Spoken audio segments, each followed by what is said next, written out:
thank you for joining us on landlordsjournal.com. I wonder if that domain name's taken, pissedofflandlord.com. I'm not sure. I'll have to check into that.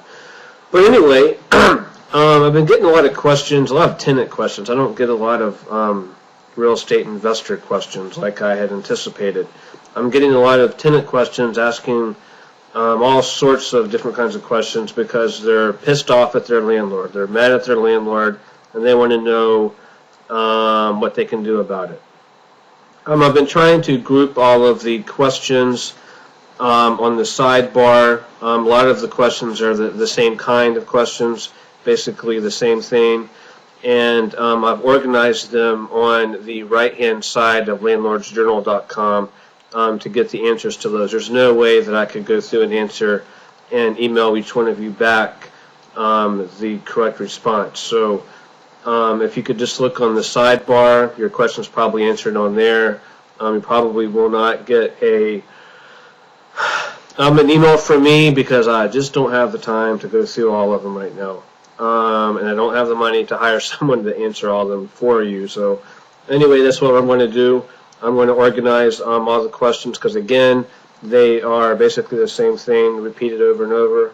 All of you out there have basically the same problems. So I've organized them on the sidebar and answered them. So if you haven't heard from me, chances are your question has been answered. You just have to look on the sidebar on the right-hand side of landlordsjournal.com. But anyway, I'm trying to, and I'm also going to have a call-in feature. We are going to have a call-in feature. We have a podcast every Sunday, and we plan on having a call-in feature where tenants, real estate investors, landlords, all those kinds of people can call in and ask us questions, the four of us, or however many there are on that day. We plan on having guest speakers. So I will let you know on my YouTube channel and on our website, landlordsjournal.com, when that happens or when that starts to come into fruition. Anyway, I'm going to get started on a question that I haven't gotten a lot of this kind of question. This is probably the only one. And it kind of ticked me off, so to speak. The tone of it and just the email in general. Basically, they wanted to know if the tenant, if they were responsible for a large water bill because of a water leak. Apparently, the tenant had a large water bill at the end of the month, and it was due to a water leak.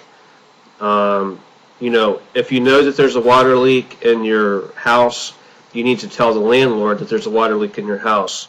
My answer would be no, the landlord is not responsible for your high water bill. It's your responsibility to tell them if there's any leaks, if there's something going on in the house. And that's why I like to have inspections of our rentals to make sure those kind of problems don't happen, especially in the units that we pay the water bill, to make sure there are no leaky faucets, leaky bathtubs, or leaks or whatnot. Because you probably wouldn't be surprised how many times that tenants try to hold us accountable for their high water bills and those units that we do not pay the water bill. If it's a multi-unit, a lot of times we do pay the water bill if it's in an apartment building setting or whatnot. But generally speaking, the landlord is not responsible for your high water bill if there's a leak. It's your responsibility. It's written into our leases anyway that you have to report any problems with the unit. Likewise, if there's a pipe that burst that caused damage to your property, that's why you have renter's insurance. And we suggest that all of our renters get renter's insurance if they don't have it prior to entering our units. I know some landlords even require it prior to starting their lease. I have heard of that. So no, the landlord is not responsible for your high water bill. They're not responsible for property damage caused by water. It's in your lease that you're to keep, in our company anyway, it's in your lease that you're to keep renter's insurance and you're to report any problems that you may have with your unit, your apartment, your house, or whatever. So no, it's not the landlord's fault that you have a high water bill.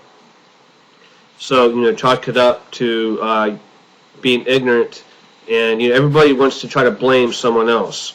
Everyone wants to blame somebody for their problems. And if it's been a good tenant, they paid their rent on time, they haven't caused me any problems with the neighbors or the other tenants, then sometimes I will help them with their water bill if it's something that maybe they couldn't help or didn't have time to report. There are circumstances where I would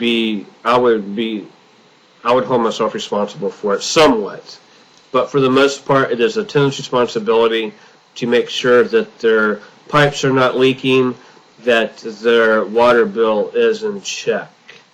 So be sure to join us on landlordsjournal.com for our weekly podcast. We are a little bit behind on our schedule.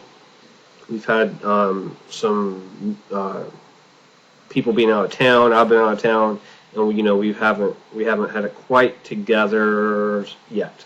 So we plan on resuming our regular schedule next week or the week after that. And we also actually have a couple of podcasts I need to air that I need to edit before I air. But there are a couple of those that are out ready to be played online.